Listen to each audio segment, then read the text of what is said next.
Okay. Hi, YouTubers. Hey guys, welcome back. Another great episode about books. Yes. So we can't get enough of them. All right, we're gonna start. All right, welcome back, guys, to episode 35. Yeah, today it's teen books for you, and these are some of our favorites of our teenagers. Yes, I feel like the last episode we did actually cost me a lot of money because I bought a bunch of the books Karen I recommended. bought some too. We both end up doing that to each other. It's But I feel like that's the biggest age range people have recommendations for. And so I'm really glad we're doing these other age ranges. Did I say that right? Yeah. Because the little young kids, I don't feel like there's a good selection. And in teens, I don't feel like there's a great selection. Yeah. Sometimes it keeps it too simple or goes too adult. Yes, definitely. So get ready to get your world rocked. Sure. Okay, so I will start. Yeah, go for it. Okay, so this is a beautiful book, To Kill a Mockingbird by Harper Lee.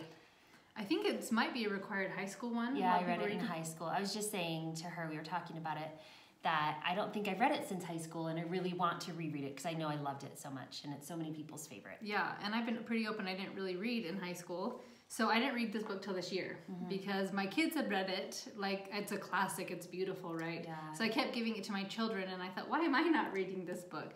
So I read it this year, and it's beautiful, one of my favorites, and my children also loved it. It's set in the Deep South, a lot of prejudice against blacks and whites, and a black man is accused of a terrible crime. Right. And nobody will defend him except one man, one white lawyer, right? And kind of this story of prejudice and but also a beauty, just such a good book. It is such a beautiful one. I love and that it's one. such a good message for kids to learn and understand, I think, as well. I love those hard topics, especially in the teenage years, so that they can really, understand these deeper issues that are going on.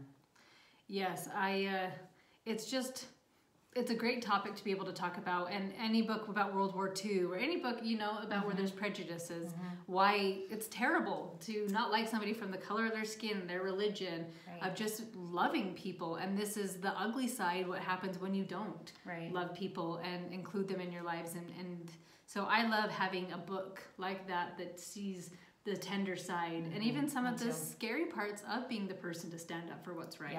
Yeah, but I love that you can teach them those kinds of lessons through these books as well, of standing up for yourself or for others that are underdogs. Yeah, so I've had my kids read this when I feel like they're ready, but probably around 12 and up. That's good. So, and kind of going along with the same theme, my first is The Hiding Place by Corrie ten Boom. Love Another this one. Just stunning, amazing classic book that everyone should read. And I love her whole attitude in this book. Like, she is just an amazing person. And if you haven't read it, it's during World War II, and she's in a concentration camp, her and her sister. And she just is always finding the good and the things to be happy about, despite being in these horrific Well, it's more her sister in the beginning. Yeah. Right? Yeah. And her sister is kind of a light. And she has to decide, what does she want to do? Right. Yeah.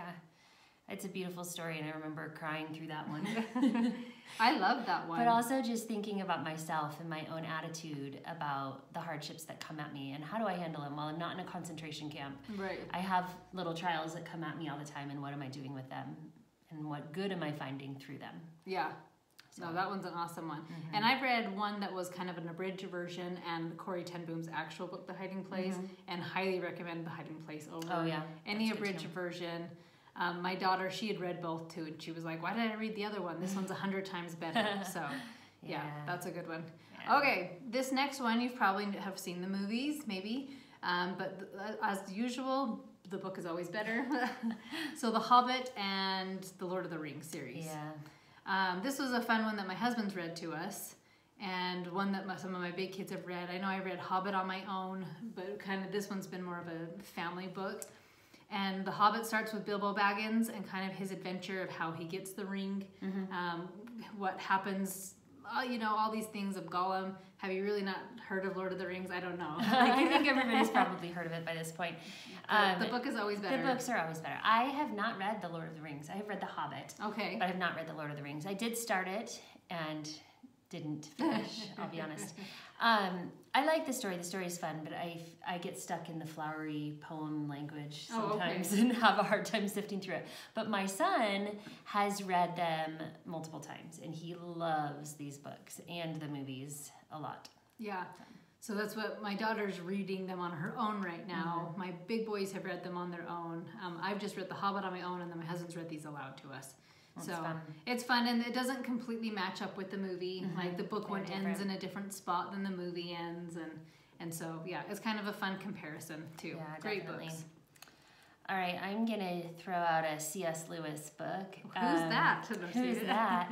Okay, we already have talked about Narnia, but I love a lot of C.S. Lewis's books that are for older people, not such the young ones as the Narnia, but the Screwtape Letters and Mere Christianity are both fabulous ones, and others as well I've read of his. Yeah. But those two I think are good for teenage years to read. My son has read both of those. I just recently reread the Screwtape Letters, and it was fun for me to read. Interesting. It is a really interesting book, and if you haven't read it, it's basically like a devil teaching his apprentice little nephew devil how to be a better devil. Right, how to trick people, deceive them. So it's letters that he writes to his nephew of how to get them away from Christianity, basically, because he's trying to target this one specific person who just joins the Christian faith, and he's trying to help him pull him out or not let it stick with him. And it's a fascinating read, and what I really like a lot about it is just how kind of makes you think about the tactics that Satan is using on you, and what's working and what's not, and so it just makes you think a lot about the things that might be happening in your mind and around you. So yeah, those little negative thoughts that just creep in. Yeah, definitely. I think my favorite is The Great Divorce. Oh yes, I love that one as well. And this is fun. We were talking about this last night. My husband was, and he was like, "Better than Screwtape Letters," and I was like, "Screwtape Letters has like a really good but kind of a dark vibe to it. It is darker. And Great Divorce to me is so hopeful. Yeah, I loved that one too. I'm glad you mentioned that. Yeah, so they're all great books. They are. I'm in the middle of Mere Christianity right now. He is just a phenomenal author, and I love the messages he brings into all of his books. Absolutely. Okay, this next book my husband loved. Karen has read it before. I love this book too. But my husband had asked me to read it forever, and I finally quit being so stubborn and said, fine, I'll read this stinking book. Excuse me. It's called How Green Was My Valley, and it's by Richard, and I'm going to say the last name wrong because it's Welsh. Do you want to say that? Llewellyn? Oh, it's Llewellyn. It is? Okay. You know, like in Lego, it's not Lego. I speak Welsh. Just kidding, I don't. But I am Welsh, and so I know a few pronunciations, maybe. Yes, this is taking, the setting is in Wales. And do you say his name Hugh? Yeah. Okay. I always said Hugh. I think it's Hugh. So this is the great thing about reading it. The names to me were a little bit hard to pronounce because they're Welsh names, and so they are difficult. In your mind, you can just pronounce it however you want, but I'll say Hugh. It's his story of growing up in Wales, and it is beautiful. I think my favorite part of the book is kind of this Welsh community of love and open doors and come in, sit down, let me get my best china out for you. It is a beautiful culture. And I have a deep love for this book because I got to go to Wales. It's been about a decade or more now. Yeah. But my grandfather's Welsh, and my dad took us over to Wales, and we got to go and meet cousins and family and relatives that still live there. But before we went, this was our required reading. He made us all read this book. And I'm so glad that I read it because it just gave me this, kind of a prequel to what I was going to experience, and the people are really like that. They're just warm and loving and kind, and it just helped me understand my own heritage, and so it's a beautiful story. Yeah, so a lot of the people in the town work in the mine, and it's I don't want to ruin anything, so I'm feeling very careful of what I'm saying. But it's just this story of Hugh and his sister-in-law Bronwyn is just beautiful, and I'm so sad because my husband wanted to name one of our girls Bronwyn, but it didn't mean anything to me, and I read this book after I had our girls. And my niece is named Bronwyn after this and after our Welsh heritage. So I know, so I was so sad about that. It's so beautiful. I just needed to read this first. Yeah, it is definitely a great book. Yeah, and there is a movie. I've never seen it. I don't know. I knew the movie. It's good. It's black and white. Okay. It's a really cute movie if you can find it. Yes. There is I guess I should probably add in some of these things of what is more mature about these books, because there is not language, but he does have sex. But I didn't understand that he was having sex because it was not graphic. It was not like intense, but like he had sex. And so I don't know, maybe we should give I can't some remember of these... that part, honestly. Okay. It's been a long time since I read it. But I remember reading it like, what just happened? And then I asked my husband, he was like, yeah, they had sex. And I was like, oh, I didn't understand it. Your teens may miss it. Because I did. And so, like, yeah, so I thought maybe I'll throw in some of these things that you would be curious about. So there's a little bit of fighting. There's a crime committed in the town and whatnot. So some of the things, if you're worried about that, that is in there. Yes. All right. I really like Charles Dickens books, and I've never read Charles Dickens. I've read a few of his, and I just really enjoy them. They're harder to read, and so if you're going to give them to your teen, you're going to expect it to be a little more challenging, but the stories are really good. And so this is better for a younger audience just because the storyline is a little younger, but Oliver Twist is a good one. And I like this one a lot, and I think I like it so much because I used to watch the musical of it too. And so I have these childhood memories. Yes, more part. Yes, more please. And I just love it. So it's a great story if you haven't read or don't know the story of Oliver Twist. He's an orphan living in London and has to learn how to survive, basically. And it's just a beautiful story. And Dickens just has a way with words and with stories. He's just a very talented author. And I think these classics like this are so good for kids to read because it's when you know these stories, you kind of understand culture and our life better because these things are mentioned in so many things over time and just brought up so often. And so this is just one of those classics that people should just read. All right, well, I'll have to add it to my list. It's a good one. A lot of these old classics, can you get that one for free on Amazon? Yeah, it's free on Kindle. Okay. Looks like. Yeah. Yeah. So a lot of those old classics you can get for free. Lots of them. If you like to read on your Kindle. I do not. I hate it. Books. I like books, so I always buy a book. I do too. But you can get a $3 paperback, so yeah. Yeah. Okay, so my next book, and you're going to question this title, but it came out first, was Between Shades of Grey. It is not 50 Shades of Grey. It is not anything with that. This is... If you're like, I want to cry, here's the book for you. I'm going to say the last name wrong because she is foreign. Ruta Septis?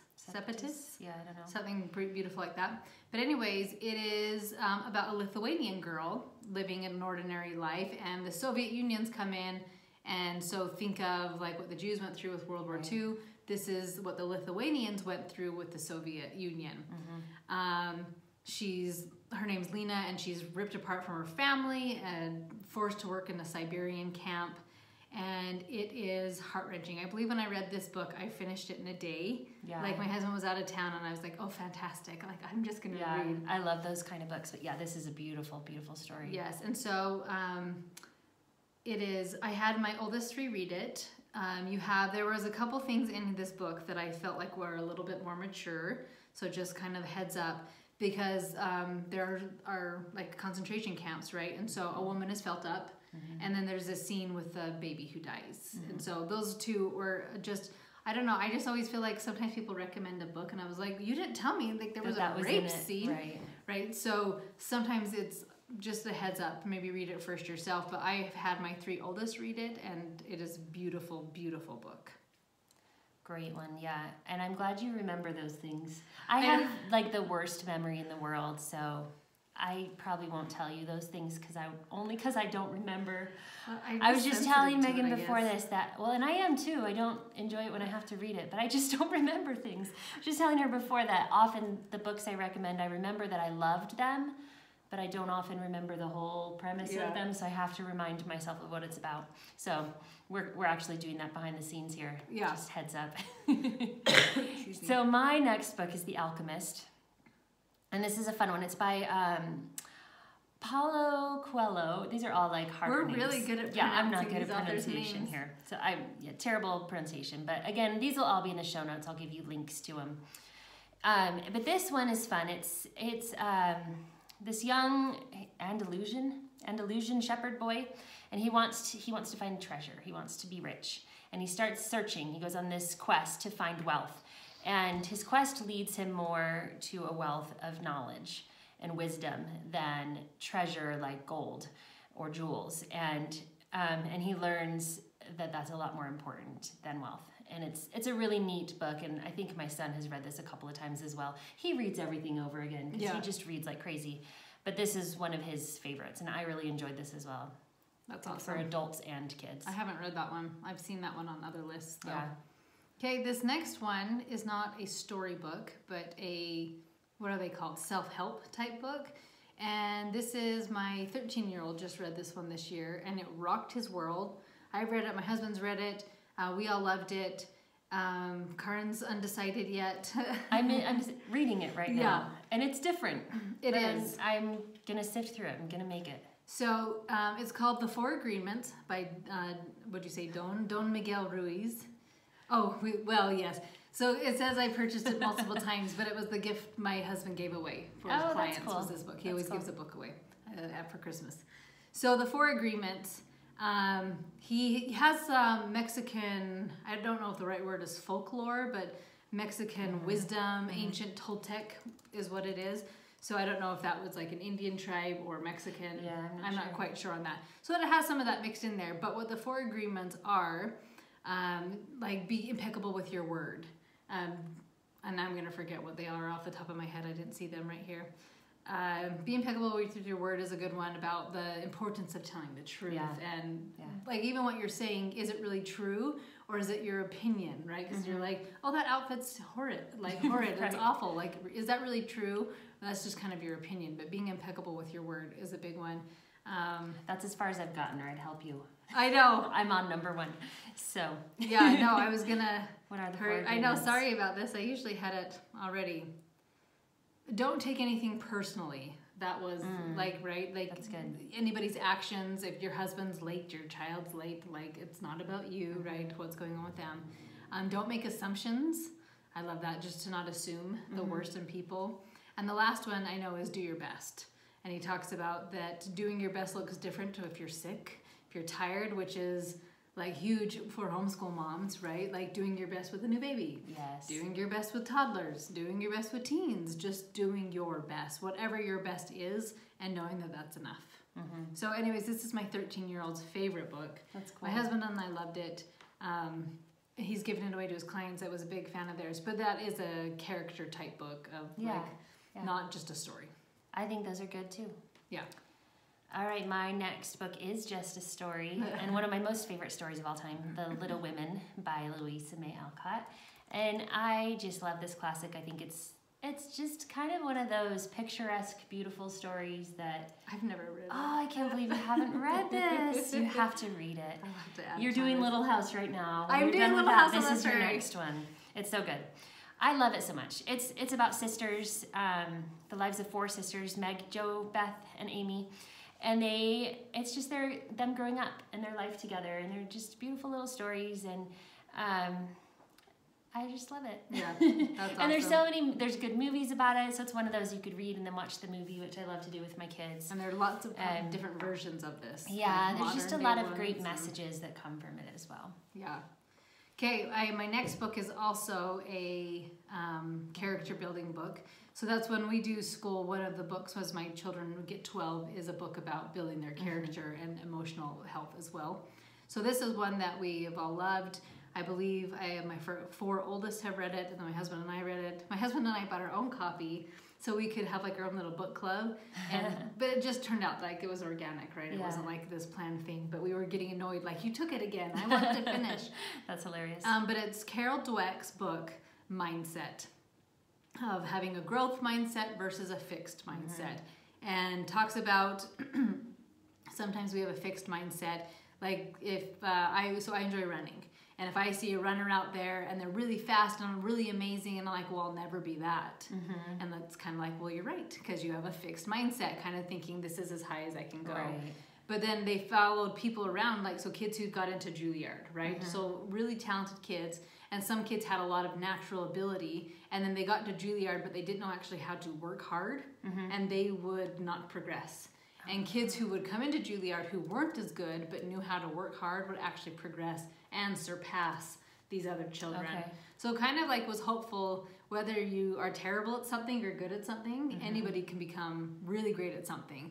You probably can't become great at everything because that's exhausting, and I don't really want to be a great mechanic. Or not only exhausting, but I don't think it's really possible in this life to be great at everything. But it's knowing like, hey, I want to try this. I'm going to figure out how to do it. So would really love that book, Mindset. I listened to that one on Audible. I enjoyed that as well. Yeah. All right, my next one is The Giver, and this is a series by Lois Lowry, and I think this is really good. Have you read these? Did you say you hadn't read these? I haven't. Okay, so this, it would work probably in the tween category as well, but I just think they're a really neat book. But, books, I guess, plural. The first one I think is the best. The other, you could take the first one and leave it like at that, and the others in the series are good too. But so it's a dystopian kind of world, and I think this was probably the first of the dystopians ever. Okay. It was written in 94, so it's an old book. I mean, older. 1994? 94. Okay. So in terms of dystopian, it's old. Like those all came out like more in this decade. Okay. But it's a story, it's like this 12-year-old boy who lives in a world without color. And everything is the same. It's all like everyone has to conform and live the same way. And he has this job where he has to receive memories of people. And so from doing that, he's learning all these secrets that there's like other things that exist besides this sameness. And so he starts wanting to learn about it and discover it, and it changes his world. And it's really cool. Is there a movie about that one? I think that there might be. Okay. I'm not sure. It sounds familiar. Yeah, I think there might be. So the series, the Giver is the first, and then there's Gathering Blue, Messenger, and then Sun. And they're all kind of a similar theme, but with different characters, I think is how it was. Okay. But it was really cool, and I really enjoyed them. And I like books that encourage people to break out of conformity. Yeah. I don't know. That's homeschool in a nutshell. I know, and I think that's just kind of me in general too. I always have liked to break the norm a little bit, not in a bad way, but just being okay with my differences and my uniqueness. And I think that this book does a good job of teaching that message. Oh, that's awesome. Yeah. Okay, this next book I have not read, but it is my son Porter's favorite book. He does not like when I don't say his name, so it is Porter's favorite book. When my father-in-law passed away, we inherited all his Louis L'Amour books. Oh, yeah. And I thought Louis L'Amour was just Westerns. I haven't read any of his books. Yeah, so we have a whole bookshelf of Louis L'Amour, excuse me, and this is one of them. So Porter's favorite one is Last of the Breed. I'm just going to kind of tell you the gist of it from Amazon. Excuse me, the story of a U.S. Air Force Major, Joe Mack, a man born out of time, when his experimental aircraft is forced down in Russia and he escapes a Soviet prison camp. He must call upon his ancient skills of his Indian forebears to survive the vast Siberian wilderness. So, hands down, Porter would recommend this book 100 times over. My husband read this book as a child and he loved it. My daughter tried it and said she hated it more than anything. Oh, how funny. So I don't know if it just speaks more to boys. But it was just really amazing book to him that this is, I wanted to ask my teens what their favorite was. So this was Porter's favorite book. That's cool. All right, so my next one is The Adventures of Huckleberry Finn. And I just love this book. I think it's so much fun. By Mark Twain, if you don't know that. And this is one I think probably everyone is at least aware of and maybe seen a movie version of. And I love it so much. And it's a sequel to The Adventures of Tom Sawyer, both of which are fabulous. And I just love the Huckleberry Finn character so much. He's so much fun, and it's just like a fun light book, yet it also tackles those harder things of slavery and prejudice and all of that as well. And I like the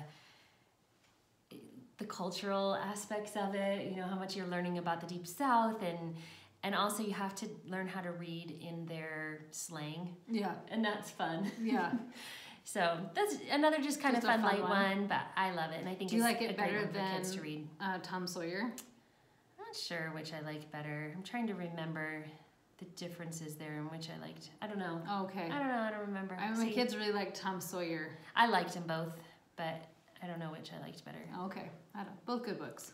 We can't go wrong with But Twain. yeah, it's saying in here, be careful of the coarse language, and I'm trying to remember. So I know, the N-word. Yeah, it probably says the N-word, and I think it's great to know that like that happened and teach him, and then teach him not to say it. Yes. So interesting. My husband's been working with Kenyans lately, and it is not an offensive word there. Oh. It is a term of endearment. Oh, that's surprising. Huh. And so when the guy, his client, moved to the United States, he's black, but he would use that word frequently because to him it was a term of endearment, and people were like, "Oh, you can't say that word." And it was like, "What? Like, why not?" Because it was like a very sweet way. If you had a white parent and a black parent, that's what their baby was called. Oh. But it was like, "Oh, you're so beautiful, you're so sweet," and so it's interesting to see. I don't know. My husband, who loves words, right? That's an interesting word. Because that's what in Spanish it's negro, right? Yeah, and the so word black. Yeah. The word black. So all these things. So anyway, interesting. It does have that word in there, but I just taught my kids to not say it. Right. I guess. Okay, so I wanted to ask my oldest son Ethan what his favorite book is, and this is one I don't even know how many times he's read and reread and read and read some more. But it is The Adventures of Sherlock Holmes by Sir Arthur Conan Doyle. So fun. He loves the mystery. He loves to try to figure it out. I know they're a little bit darker sometimes. They are, yeah. And there's like mentions of drug abuse. Like they use opioids. Poppy. I think I'm like trying to remember. Poppy seed? Opium. Opium. Okay. Yeah, but it's like funny the way they mention it. But yeah, that's mentioned in there because I think Sherlock Holmes is frequently using it. So that's an interesting side note to know. That's funny. But yeah, they're fun. They're fun stories. Yes, he loves the adventure. It's funny, he does not like any books with romance or any movies with romance. Like he just wants the adventure. He wants to figure things out. And so that is Ethan's. I think at Costco at Christmas time they'll have those big classic books.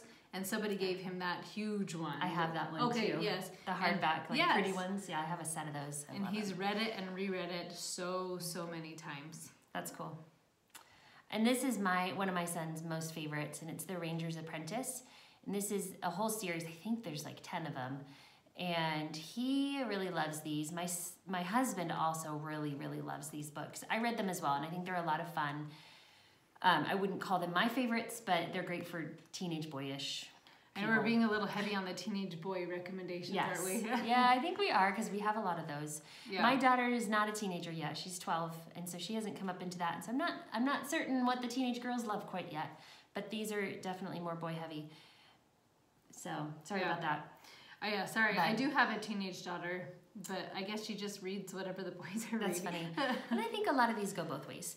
But so Rangers Apprentice, it's I don't know really a time period, but it's like it's in the past because we're almost out of time, guys. It's in the past, and it's this man training to be like a fighter, and it's a really fun series. So pass it along to you. Yeah, I'll just do one last one. I just took it from your list. No, you're good. Pride and Prejudice. Oh yeah. It is a great one, and my daughter has read that one and did like this one. This was one of the first classics I read years and years ago because I thought I need to read a freaking classic book. So good. But Jane Austen, published in 1813. What's fun about this one is not only do I like the story, like I think it's a fun story, but it is a book that has had so many different movies made about it that it's culturally still relevant. Yeah. And so fun. I haven't seen it, but I know there's a zombie version. I didn't see that one, but I saw one where a girl went back in time and Elizabeth came. There's like modern day versions of it. Yeah, and so that was really fun. Okay, do you have one last one? Yeah, I'll tell you one last one. And this is kind of just an author, but G.A. Henty. He does a ton of historical fiction books, and I think these are really great books for like learning about historical time periods, and they're just fun to read as well. And they have a lot of them on audio that are great to listen to too. So, okay, that's the end. We're gonna cut it short. We're gonna cut you off. We have to end at 30 minutes. That's our goal. Yeah. So thank you so much for listening today, and we'll be back with you next week with more fun stuff. All right, see you guys. Bye.